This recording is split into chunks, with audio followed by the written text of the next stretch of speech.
আপনারা বাংলাদেশিরা আর কিছুদিন পরে খেতে পারবেন না, কারণ খাবার পাবেন না। শেখ হাসিনাকে আপনারা তাড়িয়ে দিয়েছেন, বাংলাদেশিরা আর কোনো খাবারে পাবেন না। আমি ময়ূক বলছি, ময়ূক ময়ূক কখনো মিথ্যা বলে না। ময়ূক আপনাদের শত্রু না, ময়ূক হলো একজন মলম বিক্রেতা।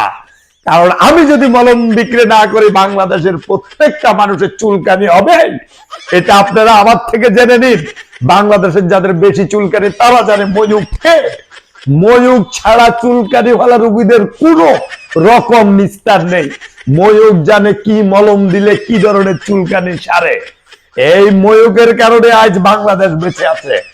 ময়ূক যদি না থাকতো ইন্ডিয়ায়, তাইলে বাংলাদেশ থাকতো না। বাংলাদেশের কোন চুলকানি ওয়ালা রোগী থাকতো, সব চুলকানি হয়ে থাকতো। এই ময়ূকের মলম নিয়ে নিয়ে আজ বাংলাদেশের সব সুস্থ হয়েছে। আপনারা জানেন, যাদের চুলকানি আছে প্রত্যেকটা লোককে জিজ্ঞেস করবেন এই ময়ূক রঞ্জন কে।